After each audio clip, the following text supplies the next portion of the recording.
राधे राधे भक्तों। 13 अक्टूबर को पड़ने वाली एकादशी व्रत जिन लोगों ने भी किया है उन लोगों को फलदायी है। लेकिन अगर जो लोग भी ये पापा एकादशी नहीं कर पाए हैं वो आज कर सकते हैं। क्यों? क्योंकि एक बहुत ही महत्वपूर्ण योग बन रहा है, त्रिस्पर्शा योग। इसका ये योग में व्रत सभी इच्छाएं पूरा करने वाला होता है और यह व्रत करने से मनुष्य के सभी पापों को नष्ट हो जाते हैं। बड़े से बड़ा जो भी आपके दुख है वो भी हर जाते हैं। 14 अक्टूबर 2024 दिन सोमवार को यह व्रत पड़ रहा है। इस व्रत के बारे में सबसे पहले महादेव जी ने समुद्र मंथन के समय देवताओं को बताया था कि ऐसी तिथि जिसमें 3 तिथियों का स्पर्श एक ही दिन पर हो उसे त्रिस्पर्शा कहते हैं। उदाहरण के लिए सूर्योदय के समय एकादशी हो, दिन भर द्वादशी हो और रात के अंतिम प्रहर में द्वादशी हो। इसका महासंयोग भी त्रिस्पर्शा एकादशी कहा जाता है। इसी दिन त्रिस्पर्शा एकादशी व्रत करना चाहिए।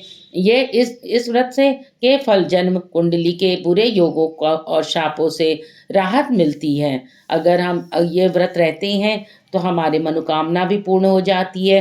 कर्म बंधों से मुक्ति देने के कारण यह मोक्षदायक है। पितृदोष दूर करता है।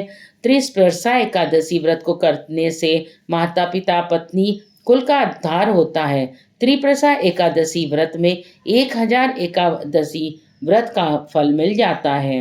त्रि इस परसा एकादशी व्रत अकेला ही सभी व्रतों के अनुष्ठान करने और फल प्रदान करने वाला है।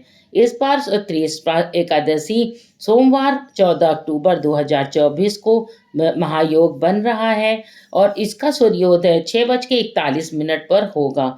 यह व्रत किया जा सकता है। अगर आपके यहाँ सूर्योदय देर से हो तो आपको नहीं करना चाहिए। इसकी पूजा विधि है कि अपने सामर्थ्य के अनुसार विष्णु जी की प्रतिमा बना लें या ले आए खरीद कर। इसके बाद तांबे के बर्तन में तिल भर कर रख लें। पानी से भरे हुए एक कलश की स्थापना करें। अगर संभव हो तो उसमें 5 तरीके के रत्न रखें। कलश को फूलों की माला से सजाएं और फिर भगवान दामोदर को स्थापित करें और स्नान कराकर चंदन चढ़ाएं। तत्पश्चात भगवान को वस्त्र पहनाएं, फूल चढ़ाकर मंत्रों सहित तुलसी दल से पूजा करें। उन्हें फिर उन्हें छाता और जूतियां अर्पण करें। इसके बाद उन्हें नवेद फल यज्ञोपवीत अर्पण करें। इस प्रकार पूजा करें। जिन अंगों की पूजा जिस मंत्र द्वारा करनी है उन अंगों के साथ उनके मंत्र पढ़ने चाहिए। दामोदराय नमः, माधवाय नमः, कामप्रदाय नमः, वामन मूर्त्याय नमः, पद्मनाभाय नमः, विष्णुमूर्ताय नमः, ज्ञान कम्यान नमः, वैकुंठ गामिने नमः, सहस्त्रभावे नमः, योग रूपेणी नमः, सहस्त्र शिष्ण नमः, माधवाय नमः। इस तरह से हमको ओम नमः भागवते वासुदेवा का 108 बार जाप करना चाहिए। इस प्रकार पूजा करने के बाद में शंख में पानी भरकर उसके ऊपर नारियल रख दें और उस पर एक धागा लपेट दें। दोनों हाथों में शंख आदि जो भी ले लें और उसके बाद में प्रार्थना करें। हे जनार्दन, अगर आप बस याद कर लेने भर से मनुष्य के पाप हर लेते हैं तो मेरे बुरे सपनों, अपसपन को, मानसिक चिंताओं, नर के डर और दुर्गति से होने वाले कष्टों को हर लीजिए। महादेव, मुझे इस लोक और परलोक में जो डर है उनसे मेरी रक्षा कीजिए तथा यह अर्थ ग्रहण कीजिए। आपको नमस्कार है, मैं हमेशा आपकी भक्ति करता हूँ। इसके बाद भोग लगाकर आरती करें और उसके बाद जागरण और रात में अंतिम पहर में दान के बाद भोजन करें। द्वादशी में उपवास छोड़ने का व्रत फल बहुत ही 1000 गुना बढ़ जाता है।